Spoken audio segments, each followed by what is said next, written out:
Today, asbestos misconceptions and realities.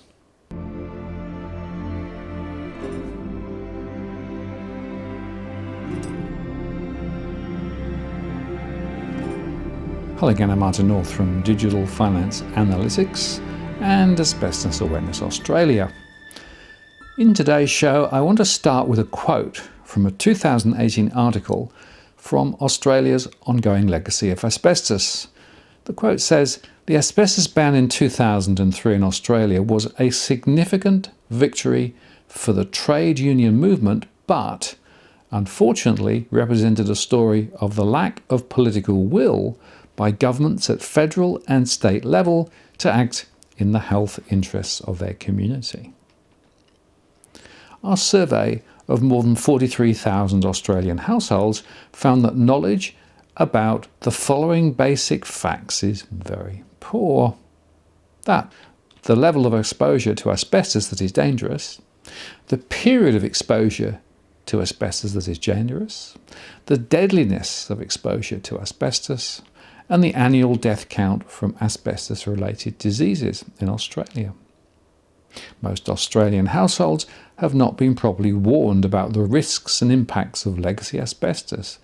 They do not know that their lives are at stake and are not using licensed asbestos professionals. Further, most Australians readily exclude themselves from any of the at-risk categories, and most think the death count from asbestos-related disease each year is below 50.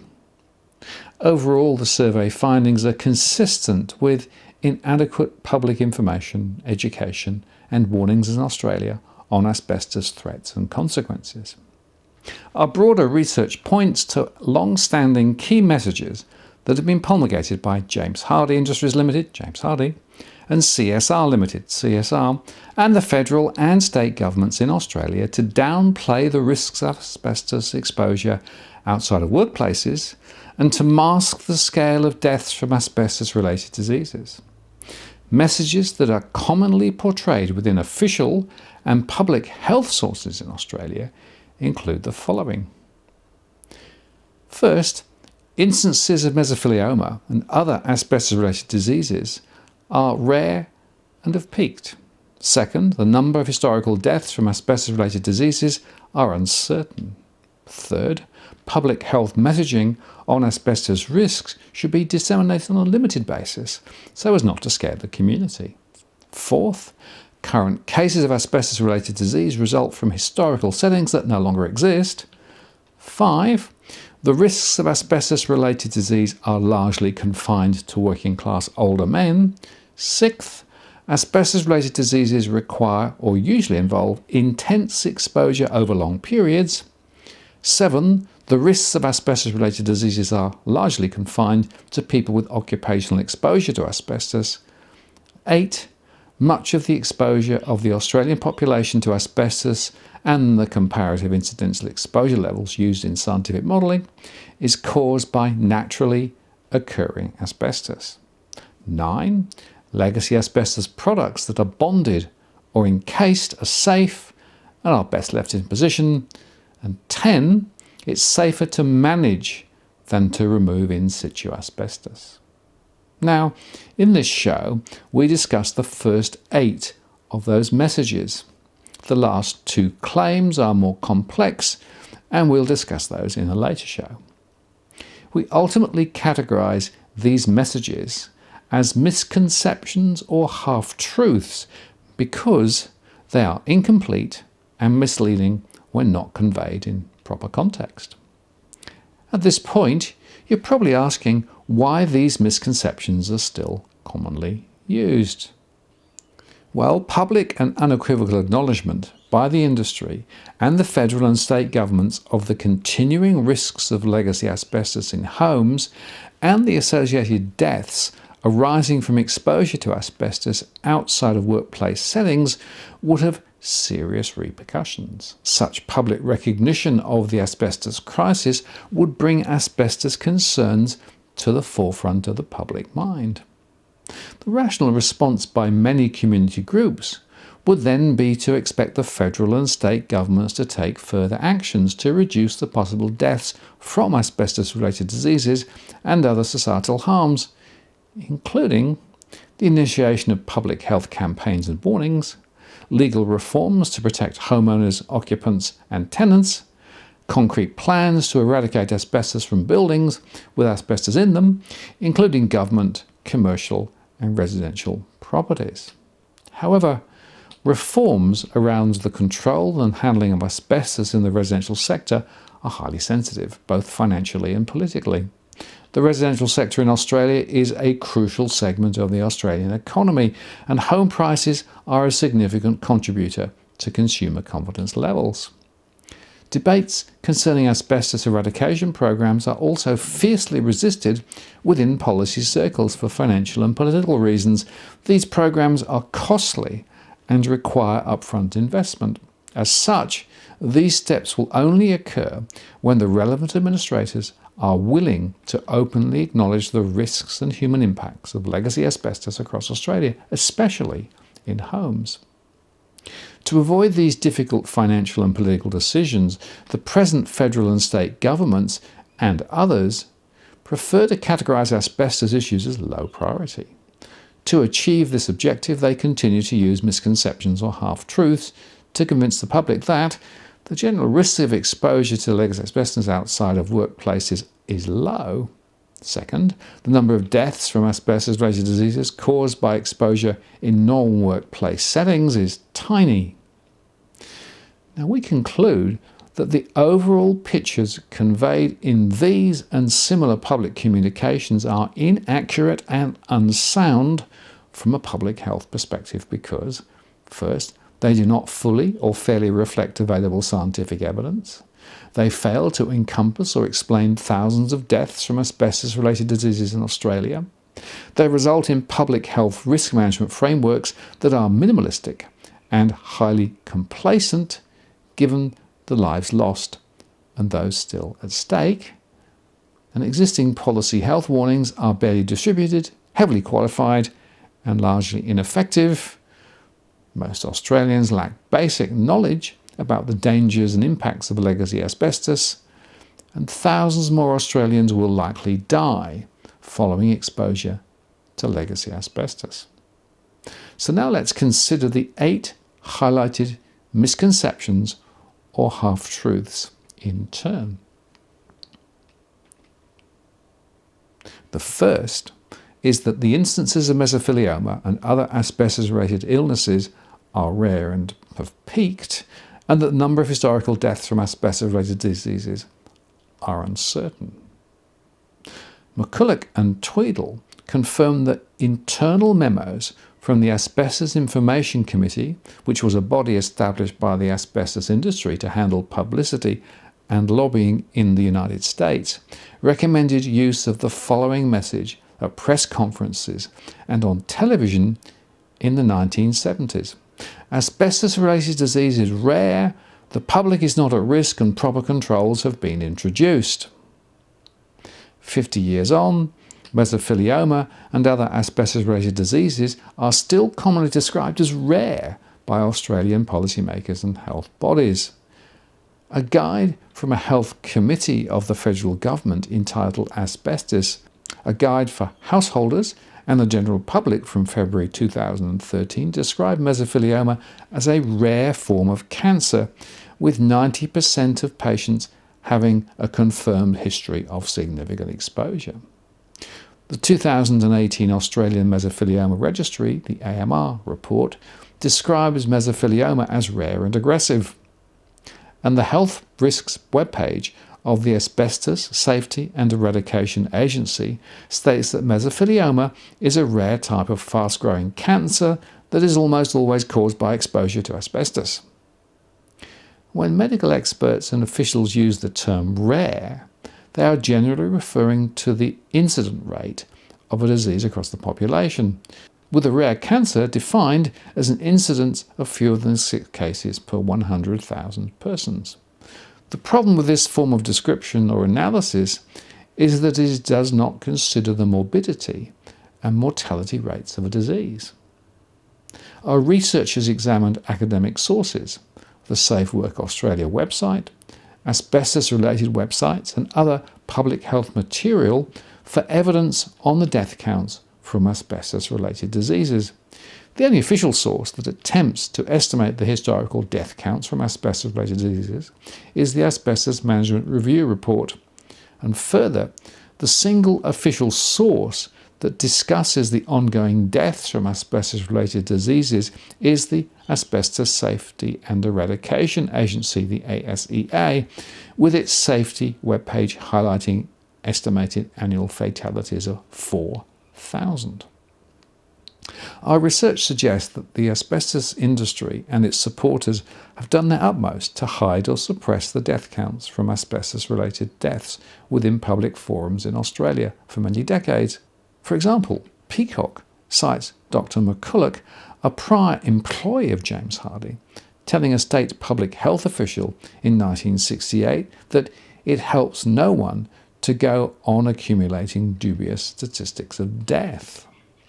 In any event, there is an enormous gap between the public's understanding of the scale of deaths from asbestos-related diseases and the harsh realities. Our survey of more than 43,000 Australian households found that more than 2/3 of the respondents did not know what asbestos is or could not positively identify asbestos as dangerous to health. Even among the better informed households, 93% thought that less than 50 people died each year from asbestos diseases, with only 5% choosing the 1,000 to 4,000 or more than 4,000 fatality options. Descriptions of mesothelioma and other asbestos-related diseases by official bodies and others as rare within public forums has likely influenced these public beliefs.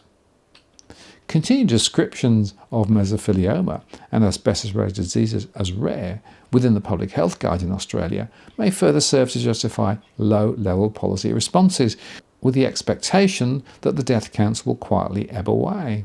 If so, this view is poorly informed and complacent. The recorded incidence rate and burden of lung cancer in Australia, including those adversely impacted by asbestos exposure, had never been rare.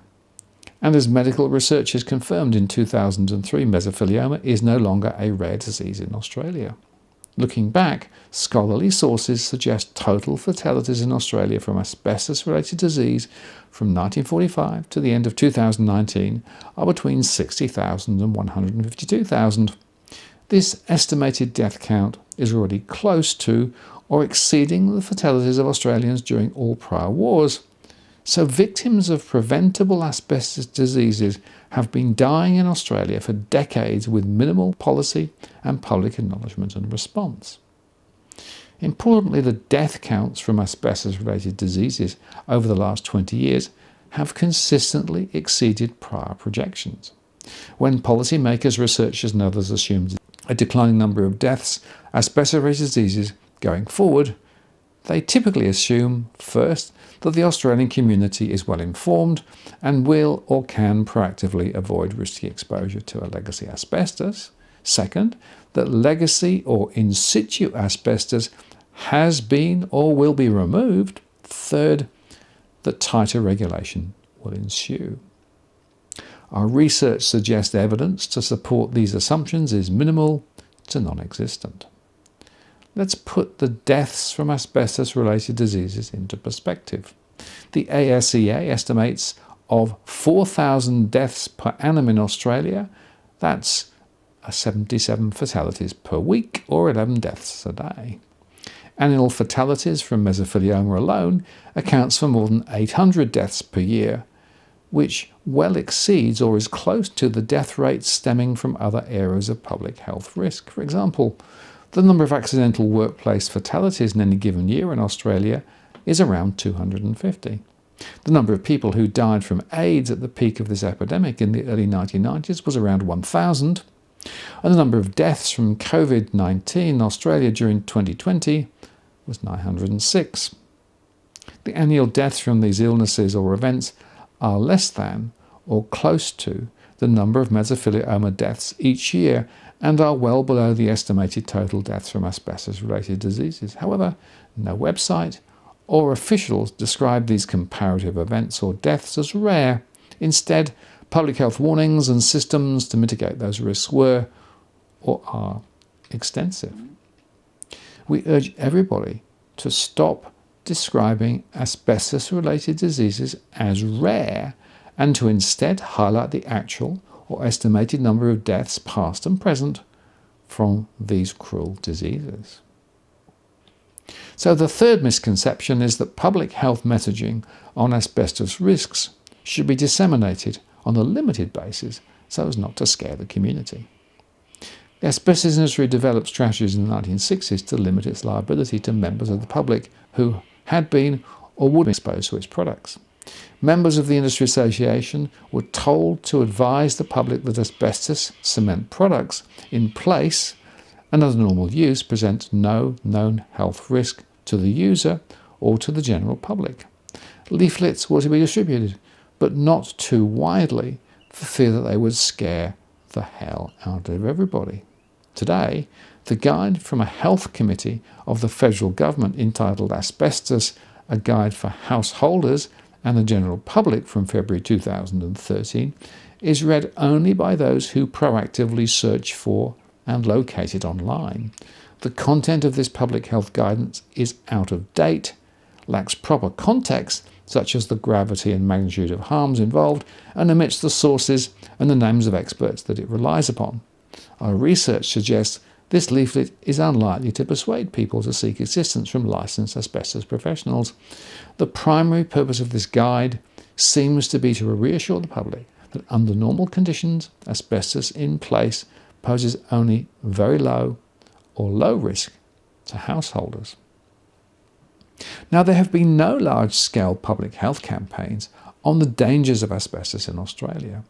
We were told by multiple private sources that a primary reason for opposing such campaigns is to avoid scaring the public. Leadership, transparency and honesty from policy and public health bodies are critical when public health crises emerge and develop and mass lives are at risk. This fact was clearly highlighted during the COVID-19 pandemic, yet the contrast between the handling of the COVID-19 and asbestos crises in Australia by policy and public health leaders is stark. The risk of and deaths from COVID-19 have been discussed endlessly within Australian media and political outlets during the past 2 years. In contrast, no systemic and substantive attempts have been made by the industry, government or public health bodies to properly inform the Australian public that their lives are at risk from legacy asbestos. Tens of thousands of Australians and possibly hundreds of thousands have already died from asbestos-related diseases, and these death counts are mounting with an estimated 4,000 deaths each year. However, these death counts have been carefully hidden from public view for many decades. Under the current low-profile settings in Australia, the levels of knowledge and awareness of asbestos dangers and impacts are likely to remain very low. Asbestos fibres are not visible to the naked eye, and the specific risks of asbestos-related diseases are not obvious or common knowledge. Our survey suggests the level of community awareness about the risks and impacts of legacy asbestos across the community are very poor, especially among younger people. The risks of asbestos are easily explainable to the community. Exposure to asbestos is commonly deadly, and everyone should use licensed asbestos professionals to identify, manage and remove asbestos from their homes. Yet these simple messages are rarely conveyed in Australia because such stark content is seemingly viewed by policy makers and public health bodies as overly scarce and alarmist. While basic knowledge about the dangers and consequences of legacy asbestos may be scary, Australians should rightly be scared because, without fear, people are unlikely to use licensed asbestos professionals and take appropriate precautions. The real horror in the asbestos space occurs when you or a loved one receives a mesothelioma or an asbestos-related lung cancer diagnosis, and you suddenly become aware of the real dangers of asbestos and the lack of available treatments to treat those diseases effectively. At present, most Australians think This won't happen to them until it does. Continued allegations that it is better to limit dissemination of information on the dire risks of legacy asbestos so as not to scare the community do not serve the public or national interest. After a century of deaths from asbestos-related diseases, the Australian population remains highly vulnerable to deadly exposure of legacy asbestos. Now, the next misconception we're going to talk about is that most of the current cases of asbestos-related disease result from historical settings that no longer exist today. McCulloch and Tweedle described the argument that cases of asbestos-related disease arise from historical settings that do not exist today as familiar but cranky.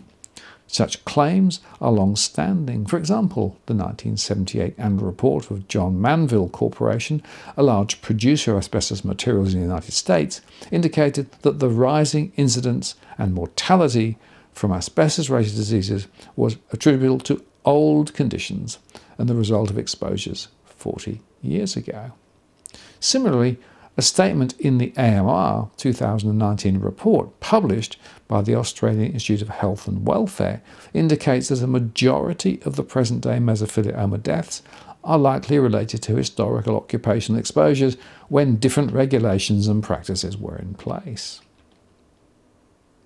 Claims that most of today's cases of asbestos-related disease result from historical settings that no longer exist are misleading and complacent. Related assumptions that the death counts from asbestos-related diseases have peaked or are close to peak levels in Australia because it is 40 years since the initial ban on the use of asbestos were enacted are also simplistic and imprudent from a public health perspective. These claims and assertions fail to reflect the following.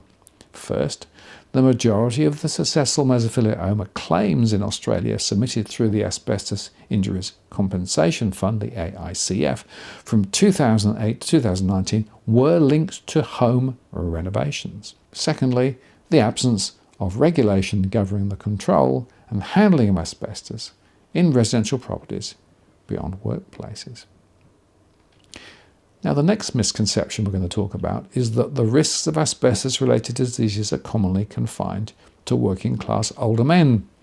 McCulloch and Tweedle suggest asbestos debates have often taken on overtones of class warfare because the majority of sufferers were working-class people, usually manual workers.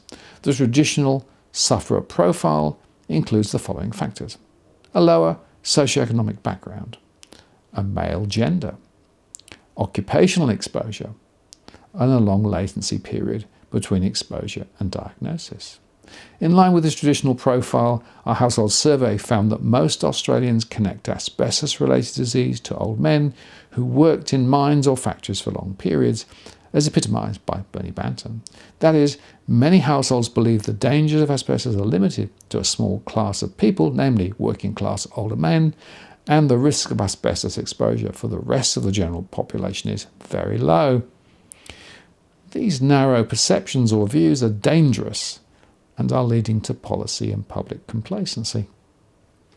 Data on sufferers with asbestosis and asbestos-related lung cancer in Australia is very limited. The causal factors of lung cancer are not typically known or recorded on death certificates. And while asbestosis is a notifiable disease in Australia, our researchers were unable to locate relevant statistics within public forums. In contrast, diagnosis of mesothelioma in Australia must be reported to state-based registries, and ultimately this data is consolidated and published by the AMR. The present registry has operated since 1982, although with changes in departmental responsibilities. The AMR 2019 report indicates that a majority of the notified mesothelioma diagnoses are still male, with an average age of diagnosis at around 75. Many of this cohort might also be classified as working class. However, as often occurred, statistical averages mask the full story. As was noted in a highly respected medical journal in 1964, the floating fibres of asbestos do not respect job classifications. A range of sources suggest that the socioeconomic background of mesothelioma sufferers includes people from all classes and backgrounds, including judges, lawyers, architects, doctors and other professionals, state governors, cabinet ministers and academics. The total number of people diagnosed with mesothelioma annually in Australia rose rapidly from 125 in 1982.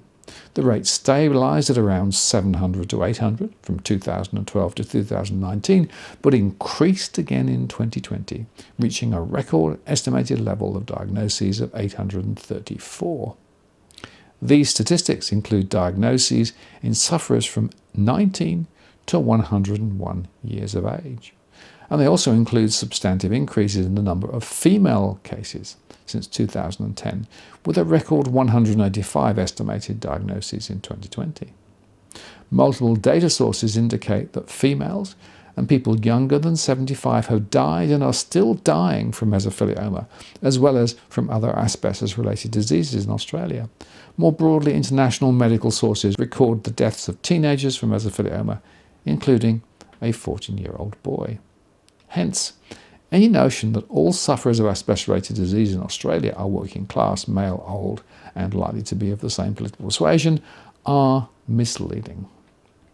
Now our next, the sixth half-truth, relates to asbestos-related diseases require or usually involve intense exposure over long periods. McCulloch and Tweedale describe the arguments that only heavy asbestos exposure causes asbestos-related diseases as familiar but cranky. This is an apt description because misconceptions and half-truths about the levels of exposure linked to asbestos-related diseases have been carefully promulgated by the asbestos industry for more than 50 years. For example, the Asbestos Information Committee in the United States, that's an industry trade group, recommended in the 1970s that the public be told that asbestos-related diseases could only be caused by inhaling lots of dust over a long period. In Australia, the guide from a health committee of the federal government entitled Asbestos, a guide for householders and the general public from February 2013, states that 90% of mesothelioma patients have a confirmed history of significant exposure. No sources, though, were provided to support that assertion. The total death counts are omitted, and the alleged 10% of deaths without significant exposures are ignored. Similarly, when viewed on the 7th of June 2021, the Safe Work Australia webpage on asbestos stated that those who get health problems from inhaling asbestos have usually been exposed to high levels of asbestos for a long time. Evidence to support such assertions is highly general and incomplete. Interestingly, prior documents from Safe Work Australia published in 2013 included the sentence above and the following sentences. Currently, the main source of exposure to asbestos fibres are old buildings undergoing renovations or demolition, where building maintenance and demolition workers are employed. Homeowners renovating their own homes are also at risk of exposure to asbestos fibres. Mesothelioma can develop from short or lengthy periods of low or high concentrations of asbestos, although exposure to asbestos fibres does not make the development of the disease inevitable. These prior paragraphs regarding mesothelioma cases linked to short periods and low doses of exposure to asbestos and the risks of such exposures during home renovations are no longer emphasised in material available from Safe Work Australia. The reasons for their present exclusion are likely political, as the science on mesothelioma sources and the exposures have not changed. As Musk, a prior clinician and long-time researcher of asbestos-related diseases in Australia, confirms, pertinent medical information established in the 1960s included the following facts: that all types of asbestos are carcinogenic, that mesothelioma is caused exclusively by exposure to asbestos, that mesothelioma can occur from small doses of asbestos and over brief periods of exposure. Publication of conference proceedings in 1965 stated that the only safe amount of asbestos exposure is 0, and that as far as a safe level of asbestos dust is concerned, there is no safe level. So the safe level is nil, and anything above the safe level is certainly risky. The personnel manager of James Hardie distributed extracts of these papers in March 1966. A letter dated February 1965 from Professor Gandivia of the Prince Henry Hospital to the personnel manager of James Hardie indicated that recent published work leaves no doubt of this association between asbestos and mesothelioma, and the exposure can be quite small. An article published in the British Medical Journal in 1967 observed that in some cases extremely short exposures of DIY enthusiasts with mesothelioma have been reported. An article published in the Medical Journal of Australia in 1968 warned of the development of mesothelioma after minor exposure to asbestos. In 1970, authors of a study of mesothelioma sufferers involving neighbourhood and domestic exposure in Germany noted the remarkable fact that this exposure may be very short. Consequently published scientific material during the 1960s confirms, firstly, the fact that there is no safe level of exposure to asbestos. Second, that many documented cases of mesothelioma are linked to short and low-dose exposures to asbestos. And third, the material risks associated with exposure during home renovations.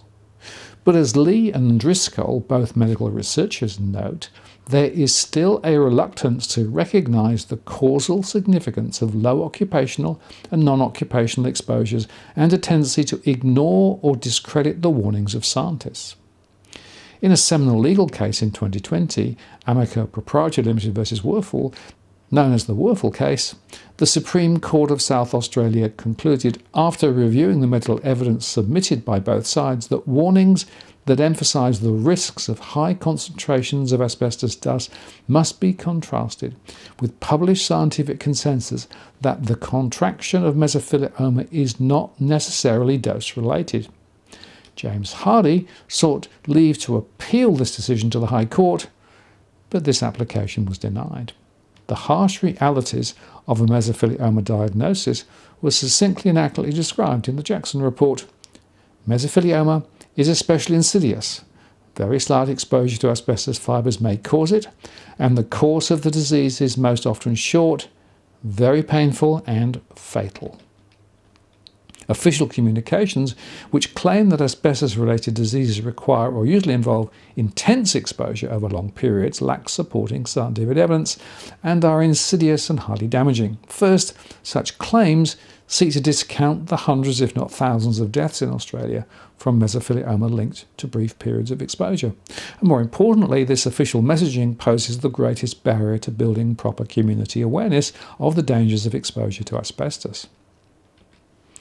One can understand why the old industry conveyed those messages during the 20th century. It was willing to do anything to continue making money. However, we struggle to comprehend how public health officials today can sleep soundly knowing that their trusted communications are severely undermining the endeavours of others to ensure appropriate awareness by Australians of the risks and the real possibility of death following brief or intermittent periods of exposure to legacy asbestos. Now, the seventh half-truth is that the risks of asbestos-related disease are largely confined to people with occupational exposure to asbestos. Public messages asserting that asbestos-related diseases are limited to occupational settings are long-standing and form another thread of the strategies developed by the industry in the 1970s to limit its potential liability. For example, an internal memo from Johns Manville, a large producer of asbestos products in the United States, to participants of Health and Safety Council noted that publicity was intended to downplay asbestos risks by making sure all statements for participants point out that the problem is occupational and does not involve a public risk. Official messaging emphasising the links to long periods of exposure is often combined with further official messages that link all or most incidents of asbestos-related diseases to occupational settings. For example, the guidance released by the Health Committee of the Federal Government entitled Asbestos: A Guide for Householders and the General Public from February 2013 claims that deaths from asbestos-related diseases linked to non-occupational sources of exposure and or shorter periods of exposure are a very small number and unusual. The term "a very small number" and "unusual" are not defined or explained in this guidance, and no sources are provided to support those claims. The host webpage of the above federal guidance argues that it is based on verifiable science, yet provides no scientific sources or the names of its experts or contributors relied on. Our research analysis suggests this guidance does not fairly or fully reflect available scientific evidence, significantly downplays the risks involved, and fails to fully convey the gravity and magnitude of harm of asbestos-related diseases by omitting the death counts involved. The science is clear. For example, in 1964, a landmark article by Selikoff and others highlighted cases of asbestos-related disease from mesothelioma, asbestosis, lung cancer and other forms of cancer in installation workers with relatively light and intermittent exposure to asbestos. The authors concluded that the possibility of environmental exposure to asbestos had long been known and suggested many other types of tradespersons would likely suffer similar outcomes. This analysis was highly prescient, as large numbers of tradespersons have died from asbestos-related diseases over the last 50 years, including in Australia. In 1967, an article in the Archives of Environmental Health noted that the occupational exposure of installation workers or textile workers was certainly many thousand times higher than those of neighbourhood cases or family contacts. This finding is important because it highlights the important differences in the documented intensity of exposures to asbestos fibres in occupational and non-occupational settings. An article published in the British Medical Journal in 1967 observed that there is a vast number of do-it-yourself enthusiasts who may be exposed intermittently to highly concentrated asbestos dust. This commentary was also highly prescient. Warnings from public health scholars and clinicians published within Australian academic sources on the specific dangers of exposure during home renovations have increased markedly over the last decade. For example, Franklin and Reed confirmed that of all the current exposures, renovations and removal are the most likely to be associated with the disease. Olson and others conclude that instances of malignant mesothelioma after exposure to asbestos during home renovations are an increasing problem in Western Australia and are likely to continue to be because of the many homes still containing asbestos building products. Olson and others call for active steps to be taken to prevent asbestos-related disease in the residential sector. Park and others also conclude that active steps need to be taken to prevent asbestos-related disease in the residential sector. And similarly, Gray and others conclude that future cases of asbestos-related diseases and mortality can only be prevented by stringent regulation and careful maintenance and removal of existing in situ asbestos across the country. Reed concludes that exposure to asbestos from the general environment at levels lower than incurred occupationally has had a catastrophic effect. These warnings from independent scientific experts are strongly supported by the plaintiff compensation claims data. More than half of the successful mesothelioma claims made through the AICF during the period 2008 to 2019 are defined by KPMG, the auditor and actuary of the fund, as arising from home renovation or domestic sources. Further, the share of mesothelioma claims made through the AICF involving home renovations increased to 62% and 55% in 2018 and 2019 respectively, with the number of such claims reaching a record 240 in 2019. This data suggests exposure to legacy asbestos during home renovations has been the single largest source category of mesothelioma claims in Australia from 2008 to 2019. The data also suggests that incidents of mesothelioma linked to home renovations are accelerating. KPMG explains that these home renovators' claims include both short periods and long periods of exposure and family and home exposures. These claims also include professional tradespersons and home renovators or DIYers. This KPMG evidence is highly significant because mesothelioma claims through the AICF in 2019 equated to 60% of the recorded mesothelioma cases in Australia. A few months after our first citing of the KPMG data, KPMG removed all source-related data from its 2020 report.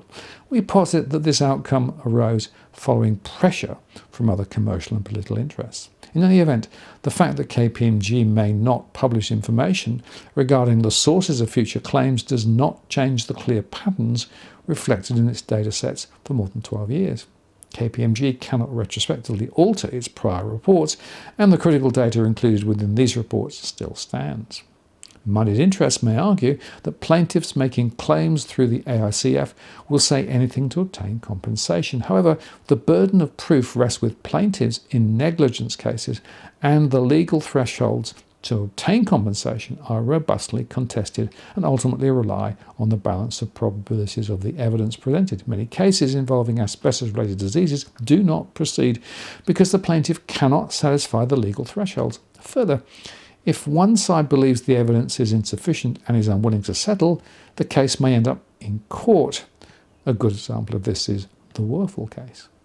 In the Werfel case, the Supreme Court of South Australia found that James Hardie should have known by 1980 at the latest that there was a material risk of contracting mesothelioma from even occasional exposure to asbestos dust, and that this may arise from tradespeople and householders remodelling, repairing or removing asbestos cement products in residential buildings. The Justice states at 153 that we do not find the expert evidence on which James Hardie relies persuasive, and indeed in some respects it supports a finding of foreseeability well before Mr. Werfel's exposure to asbestos. And they note at 157 that there is evidence on which foresight of that risk may well be attributed to James Hardie at an earlier time, and in particular the time of an Australian conference in 1968.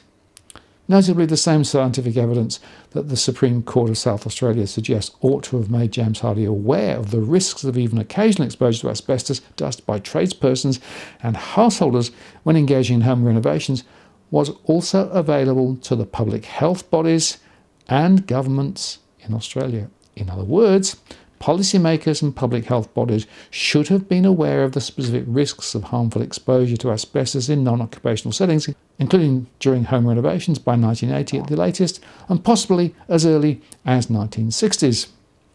In 2021, the foreseeability of these risks is much starker, and the number of deaths from mesothelioma and asbestos-related diseases are at record levels, so public communications that suggest otherwise are, in our view, obfuscations. And finally, the eighth half-truth is most exposure of the general Australian population to asbestos and the comparative incidental exposure levels used in scientific modelling is caused by naturally occurring asbestos. Some unofficial websites in Australia imply that the incidental environmental or background rates of exposure of most Australians arise from naturally occurring asbestos. For example, the Federal Department of Health webpage indicates that we are all exposed to low levels of asbestos in the air we breathe every day. Ambient or background air usually contains between 10 and 200 asbestos fibres in every 1,000 litres or cubic metre of air, equivalent to 0.01 to 0.2 fibres per litre of air. However, most people do not become ill from this exposure because the levels of asbestos present in the environment is still very low.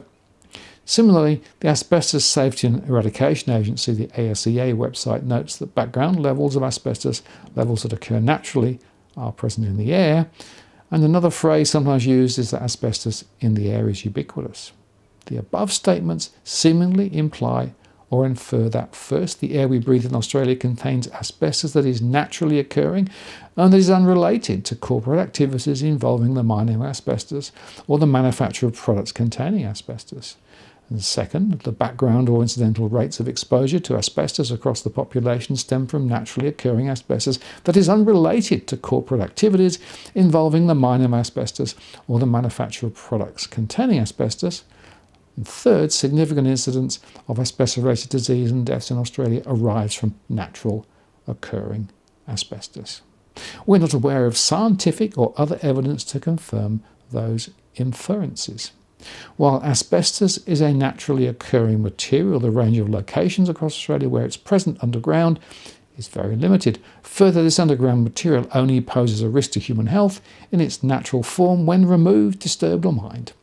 For example, the New South Wales Safe Work website states that less than 1% of the land surface of New South Wales is estimated to have the potential for naturally occurring asbestos within 10 metres of the land surface, mostly in very low concentrations. Recognition of the risks of naturally occurring asbestos is crucial for persons excavating in areas where such materials is located, because workers may be exposed and their activities may result in the release of asbestos fibres into the air. However, given the small areas of underground deposits, the depth at which these deposits lie, and the low concentrations of these deposits, the risks of harmful exposure to these deposits seems remote. In contrast, products containing asbestos that were manufactured and sold by James Hardie, CSR and others were sold extensively for many decades to all sectors of the economy. The scale of harmful or potentially harmful asbestos products inbuilt within public, commercial and residential properties is thought by most experts to be extensive, with asbestos still contained within literally thousands of different products. These asbestos products present a real and substantive risk to human life as they deteriorate or break down over time and or are disturbed during maintenance, renovation or removal. Additional potential sources of exposure for the Australian population to legacy asbestos arise from areas and locations, first, that were mined by James Hardie or CSR, second, that were also used as industry sites by James Hardie and CSR, and third, where waste from asbestos containing products originally manufactured by James Hardie and others was and continues to be dumped, and fourth, where waste from asbestos containing products originally manufactured by James Hardie and others is used in present-day building and demolition waste and greenfill. As such, the source of potential exposure for the population resulting from the activities of James Hardie and CSR, and that still pose a risk to human life today, are vast. All of these sources result in the release of asbestos dust and fibres into the air and lead to an accumulation of breathable asbestos deemed as background exposures. We're not aware of scientific materials suggesting undisturbed NOA is a primary or secondary source of asbestos-related diseases in Australia, or a significant source of asbestos fibres in the air. So when claims are made about asbestos in the air, a proper perspective is crucial. Most of this airborne asbestos comes from the aftermath of the mining of asbestos and the manufacturing of asbestos-containing products in the 20th century. The incident rate of asbestos-related diseases in Australia would likely have been negligible if asbestos had not been mined in Australia and if large amounts of asbestos had not been imported into Australia to be used in building and other materials produced by James Hardie, CSR and others. The rationales driving the New South Wales government and others to spend resources mapping out the locations of naturally occurring deposits of asbestos are unclear. This action may have been requested by large resource companies planning to mine the relevant areas. Alternatively, it may be part of a new public relations strategy that seeks to redirect responsibility for deaths from asbestos-related diseases away from James Hardie and CSR. Regardless, corresponding steps taken by state and territory governments in Australia to identify asbestos threats within residential properties or to prevent or minimise harmful exposure during home renovations are minimal, non-existent. As highlighted earlier, instances of mesothelioma and other asbestos-related diseases linked to home renovations are well acknowledged and long-standing within the medical literature, and warnings from experts about these specific risks have increased markedly over the last decade, and yet we found no publicly available evidence suggesting that the New South Wales government or any other state or territory has initiated any processes to identify or map asbestos threats within their residential sectors. And so now to our summary and views. The asbestos industry developed clear strategies in the 1970s to limit its liabilities, to deny the environmental hazards of asbestos beyond occupational settings, and to avoid or defer adverse regulatory actions. To achieve these aims, the following misconceptions were developed. First, instances of mesothelioma and other asbestos-related illnesses are rare and have peaked. Second, the number of historical deaths from asbestos-related diseases are uncertain. Third, public health messaging on asbestos risks should be disseminated on a limited basis so as not to scare the community. Fourth, current cases of asbestos-related disease result from historical settings that no longer exist today. Fifth, the risks of asbestos-related diseases are largely confined to working-class older men. Sixth, asbestos-related diseases require or usually involve intense exposure over long periods. 7. The risks of asbestos-related diseases are largely confined to people with occupational exposure to asbestos. And 8. much of the exposure of the population to asbestos and the comparative incidental exposure levels used in scientific modelling is caused by naturally occurring asbestos. As we've discussed, these public messages are based on pseudoscience and do not fully or fairly reflect the available science, either in the 1970s or since. Australia finally banned use of asbestos in new products at the end of 2003, but actions taken by policymakers and public health bodies since then to protect citizens from legacy asbestos have been limited, especially in the residential sector. The fact that there is no such thing as a safe level of exposure to asbestos was established in the 1960s and was confirmed by the World Health Organization in the 1970s, yet in 2021, official health and workplace safety departments in Australia have redacted sections of their advice that previously referred to the dangers of short periods and low concentrations of asbestos exposure.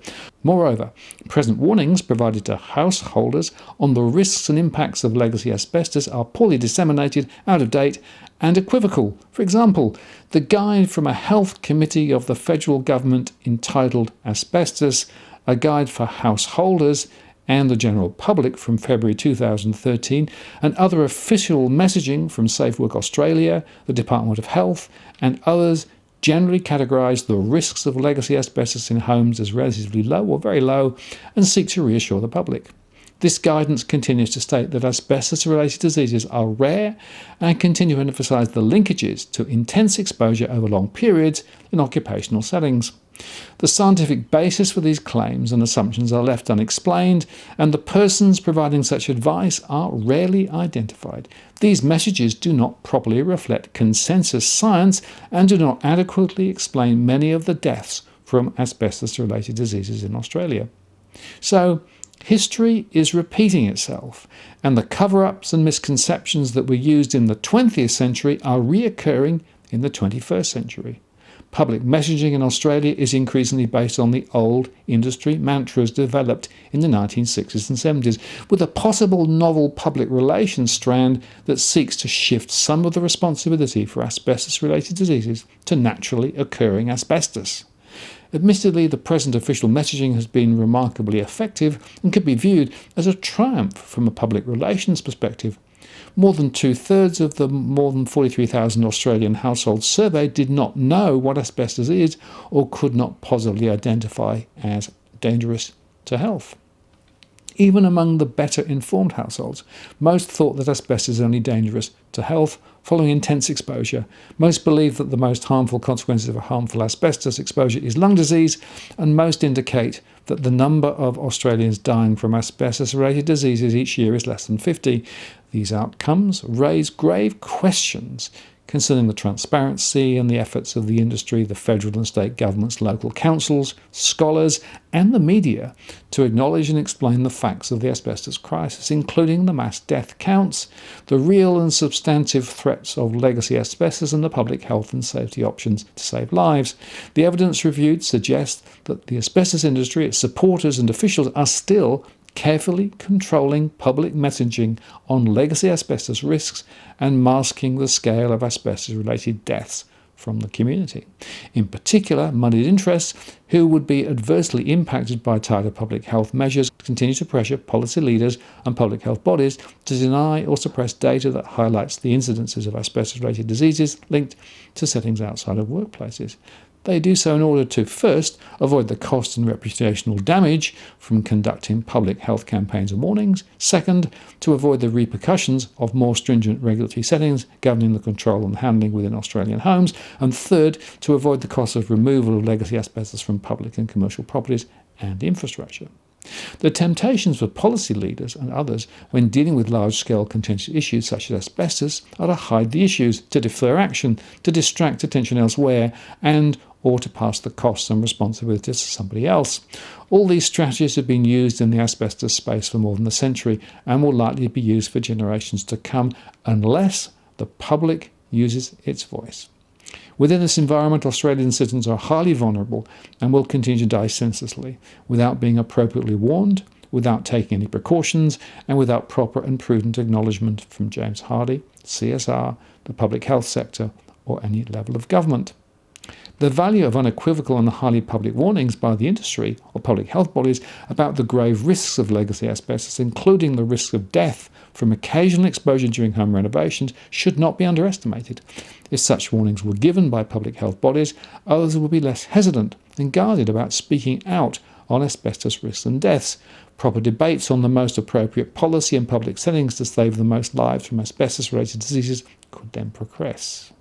The only known cause of asbestos-related disease in Australia is exposure to asbestos, and so the estimated 4,000 deaths per annum are preventable. Unlike COVID-19, asbestos-related diseases are man-made, and the risks of death following exposure to legacy asbestos arise primarily from the business activities of James Hardie, CSR and others. There are clear public health and associated policy options that would prevent or minimise future deaths from asbestos-related diseases in Australia, but these options would have political implications and would require investment. So the only substantive question today is the priority placed on the value of human life. Federal and state leaders must decide whether they are willing to save future lives from asbestos-related diseases. Continued inaction or low-level responses represent acquiescence to the avoidable deaths of many citizens. Finally, a word about Asbestos Awareness Australia, which is a registered not-for-profit company limited by guarantee, and it's a registered charity and has the endorsement from the Australian Taxation Office as a gift-deductible recipient.